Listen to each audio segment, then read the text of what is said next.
Hello, नमस्कार, आदाब, सत श्री अकाल और सलाम अलैकुम। मैं हूं मोहम्मद अहमद काजमी, लेकर आया हूं भारत के परिप्रेक्ष्य में अंतर्राष्ट्रीय समाचारों का कार्यक्रम नजर दुनिया पर। इस कार्यक्रम में हम वो खबरें आपके सामने लाते हैं जो आमतौर पर दूसरे माध्यमों से आप तक नहीं मिलती या वो आपको नहीं देना चाहते। आज की बड़ी खबर है कि सऊदी अरब की सरकार ने मन बना लिया है, तय कर लिया है, अमेरिका को बता दिया है कि वो अपने एक जो खुफिया महकमा है उसके चीफ का नाम बताने वाले हैं कि वो जमाल खाशोगी की हत्या का जिम्मेदार है। इस पर हम चर्चा करेंगे प्रोग्राम के अंत में। अब चलते हैं दूसरी खबर पर।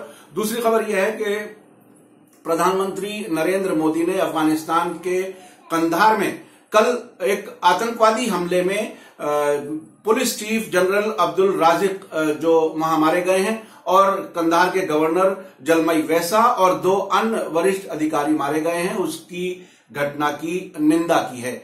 ये आतंकी हमला कल उस समय हुआ जब कंधार में अमेरिकी अधिकारियों के साथ एक वहां मीटिंग थी। उस मीटिंग के बाद में ये अफगान बड़े अधिकारी, गवर्नर और पुलिस के चीफ वो हेलीपैड पे हेलीकॉप्टर से उड़ना चाहते थे। उससे पहले ही उन्हीं के एक सिक्योरिटी गार्ड ने, जिसका नाम गुलबुद्दीन बताया जाता है, उसने फायरिंग शुरू कर दी और इन लोगों को मार दिया। और अमेरिकी अधिकारियों ने भी बताया है कि 3 उनके लोग भी जख्मी हुए हैं। और ये एक बहुत दिलचस्प बात है कि ये जो जनरल अब्दुल राजिक जिनको मारा गया है वो अभी कुछ दिन पहले अफगानिस्तान के एक बड़े टेलीविजन चैनल तोलो न्यूज को इंटरव्यू में उन्होंने कहा था कि हमारे देश में जो तालिबान का आतंकवाद है उसमें पाकिस्तान की खुफिया एजेंसी ISI शामिल है। उनकी सरपरस्ती में अफगानिस्तान में आतंकवाद हो रहा है। तो आप देखें कि पाकिस्तान का रोल कहां कहां है। एक तरफ ईरान के बॉर्डर से कुछ ईरान के सीमा गार्ड को अपहरण किया गया है अभी 3 दिन पहले। इधर हमें भारत को भी अक्सर यह शिकायत रहती है कि उस तरफ से आतंकवादियों को भेजता है। तो अब चलते हैं तीसरी खबर पर। हमारे भारत के विदेश मंत्रालय के प्रवक्ता, जिसको उर्दू में तर्जुमान कहा जाता है और अंग्रेजी में स्पोक्समैन कहा जाता है, रवीश कुमार, उन्होंने कहा है कि जो 4 नवंबर से अमेरिका की तरफ से ईरान पर तेल की पाबंदी लगने वाली है और डोनाल्ड ट्रंप की जो धमकी है कि आयात पूरी तरह से बंद कर दो, इस सिलसिले में भारत का कहना है कि वो सभी फरीकों, सभी पार्टीज, सभी स्टेक होल्डर्स से लगातार संपर्क बनाए हुए है और अमेरिका को भी भारत ने अपनी कुछ मजबूरी, कुछ परिस्थिति समझाई है, बताई है। अभी ये नहीं बताया जा रहा है कि क्या कुछ बताया है, लेकिन इससे ऐसा लगता है कि तेल का आयात ईरान से जारी रहेगा। और अभी पिछले हफ्ते अमेरिका के ईरान के बारे में प्रतिनिधि, जिनका नाम ब्रायन हुक बताया जाता है, वो नई दिल्ली में थे और उन्हें भारत ने अपनी परिस्थिति, अपनी स्थिति, अपना फैसला, अपने यहां की मार्केट, तेल के बढ़ती हुई कीमत, जो भी उन्हें बताया, बहरहाल उन्हें ये बता दिया है कि हम किस परिस्थिति में हैं। और जैसे मैंने पहले बताया कि भारत की जो रिफाइनरीज हैं, जहां तेल साफ करने वाले कारखाने हैं गुजरात में, उनमें अक्सर कारखाने वो हैं जिसमें ईरान का तेल साफ किया जाता है। और ये निर्भरता एक दिन में खत्म नहीं होने वाली और डोनाल्ड ट्रंप को आखिर में अपनी बात वापस लेनी पड़ेगी, चूंकि उसके मित्र देश और उसके अलावा भी चीन ईरान का नंबर 1 इंपोर्टर है तेल का, भारत दूसरे नंबर पर है। और ये निर्भरता जिसको वही लोग आमतौर पर कहते हैं कि दुनिया जो है ग्लोबल विलेज है और ग्लोबल विलेज में सबको एक दूसरे से काट दो, अलग अलग कर दो, ये डोनाल्ड ट्रंप की जो पॉलिसी नजर आती है। वो यूरोप में भी यही उन्होंने किया है। उन्होंने जो यूरोपियन यूनियन के लोग हैं, जो नेटो के देश हैं, नेटो के मेंबर देश, उनसे भी बड़ी रकम उन्होंने ली है, कहा है कि हम आपके डिफेंस के लिए जिम्मेदार नहीं है। तो बहरहाल ईरान से तेल पूरी तरह से आयात बंद होने के आसार नजर नहीं आ रहे। और ये बिल्कुल ऐसा ही है जैसे अभी पिछले दिनों रूस के राष्ट्रपति जब भारत आए थे, उन्होंने भारत ने उनके साथ S-400 मिसाइल प्रक्षेपास्त्र का सौदा किया था। इससे पहले धमकियां दी जा रही थी कि हम पाबंदियां लगा देंगे रूस पर, भारत पर, और जब ये समझौता हो गया तो कहा कि हमारा मतलब, हमारा उद्देश्य रूस को पनिश करना था, सजा देना था, ना कि अपने मित्र देशों को। तो इस तेल वाले मामले में भी, ईरान से आयात के मामले में भी अमेरिका को मजबूरन ऐसा ही कोई बयान देना पड़ेगा।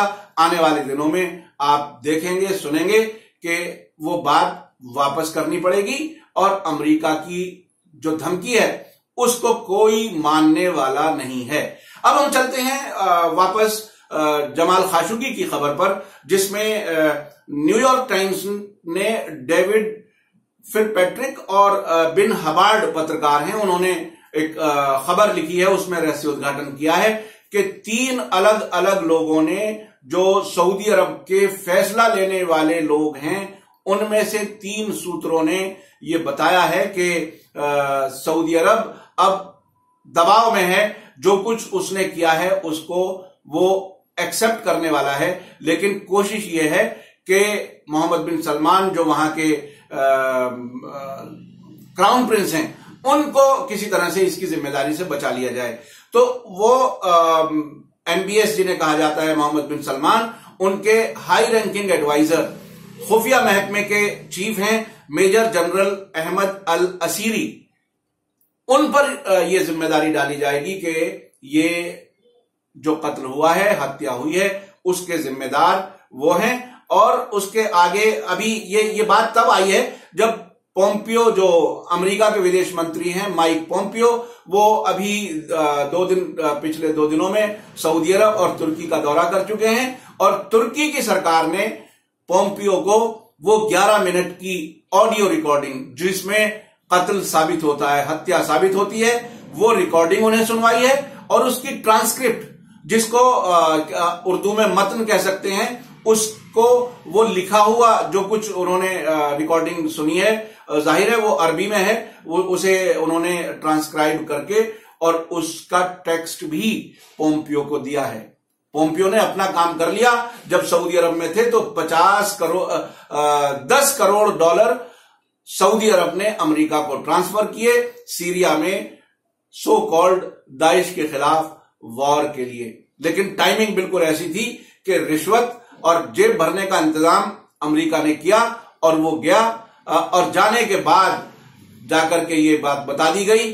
जैसे ही उसको पोम्पियो को रिकॉर्डिंग दी गई, सुनाई गई, उसके बाद शायद अमेरिका ने बताया सऊदी अरब को कि अब तुम बचने वाले नहीं हो, किसी भी तरह से इसको एक्सेप्ट करना होगा। और अब सऊदी अरब की राजधानी रियाद से व्हाइट हाउस को यह मैसेज दिया जा चुका है।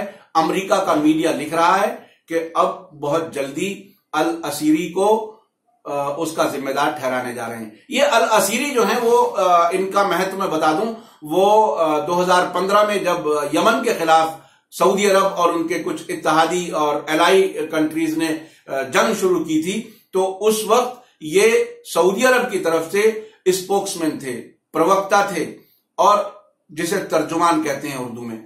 और उसके बाद MBS जब ये तरक्की की और इनको क्राउन प्रिंस का ऐलान किया गया, तो इन्होंने असीरी को तरक्की करके प्रमोट करके खुफिया महकमे का हेड बना दिया। इसके अलावा अमेरिकी अखबारात ये भी लिख रहे हैं कि अल असीरी मोहम्मद बिन सलमान के साथ सरकारी मीटिंगों में, अमेरिका में भी अधिकारियों के साथ जो मीटिंगें होती थी उसमें वो शहजादा MBS के साथ बैठता था। यानी वो एक बहुत ही महत्वपूर्ण सलाहकार था।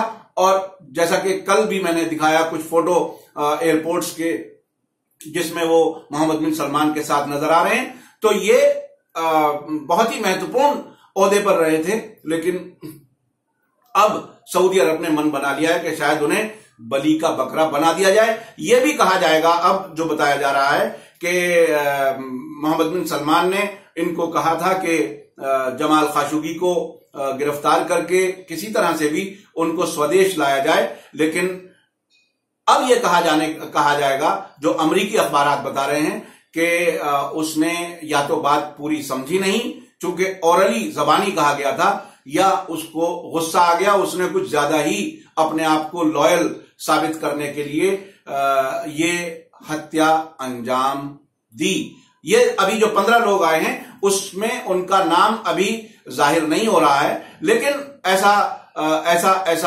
आशंका है, चूंकि सिर्फ 9 लोगों के नाम न्यूयॉर्क टाइम्स ने अब तक छापे हैं, ऐसी आशंका है कि ये भी उस 15 लोगों की टीम में 2 अक्टूबर को इस्तांबुल आए थे। 4 दिन के होटल बुक किए गए थे, एक ही दिन में वापस चले गए थे। और एक और खबर यह है कि एक दूसरे माहिर अब्दुल अजीज मुतरिब, जो उस 15 लोगों की टीम में थे, वो उसी सुबह जब खाशोगी वाणिज्य दूतावास में आने वाले थे, वहां जाते हुए का फोटो उनका मिला है। उनके पीछे कुछ लोग और भी जा रहे थे सुबह तकरीबन 9 और 10 बजे के बीच में। तो ये भी एक सबूत सामने आया है। और लेकिन दूसरी तरफ एक बहुत दिलचस्प बात यह है कि अब अमेरिका के राष्ट्रपति डोनाल्ड ट्रंप ने कहा है कि अब हमें यकीन होता है कि जमाल खाशोगी का कत्ल हुआ है। ये अब उन्हें यकीन आना शुरू हुआ है, जैसा कि उन्होंने पहले कहा था कि पोम्पियो जा रहे हैं और वो हमें सूचनाएं देंगे।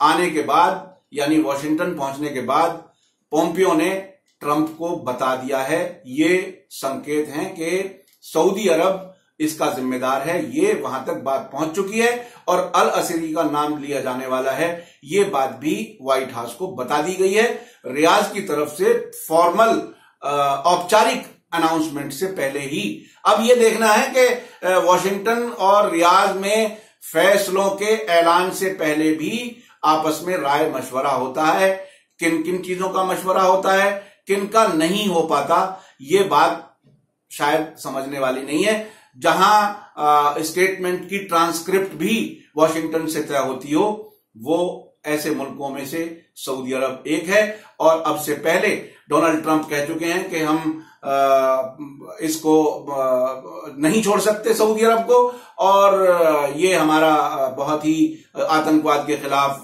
जंग में हमारा साथ दे रहा है, ईरान को रोकने में साथ दे रहा है। ये सारी बातें वो अब तक कह चुके हैं। लेकिन अब जब अल असीरी का नाम घोषित होने वाला है, उसके बाद क्या होगा?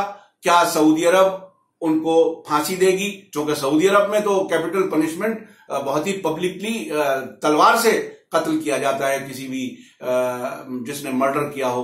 तो क्या अल असीरी का नतीजा ये होगा? क्या उसको भी एक तरह से मौत का सामना करना होगा? ये सब वक्त के साथ देखने की बातें होंगी। आपको हमारा कार्यक्रम कैसा लगा, ये वीडियो के नीचे आप कमेंट्स में जरूर लिखें और ये बताएं कि आपके इस कार्यक्रम के बारे में जो भी विचार हो, जो भी नेगेटिव, पॉजिटिव, क्रिटिसिज्म, एप्रिसिएशन, जो भी आप कहना चाहें वो आप उसमें कहें। मैं रोजाना आपके पैगाम, मैसेजेस देखता हूं और आप इसको अगर अब तक सब्सक्राइब ना किया हो तो सब्सक्राइब जरूर करें। और अब ये ग्राउंड से जो खबरें आती हैं अलग अलग जगहों से, सोर्सेज को बताते हुए, ये पहला ऐसा कार्यक्रम है विश्व भर का जो दुनिया के बारे में आपको खबर देता है, भारत के परिप्रेक्ष्य में खबरें बताता है और ये भी बताता है कि आप पर इसका क्या असर पड़ने वाला है।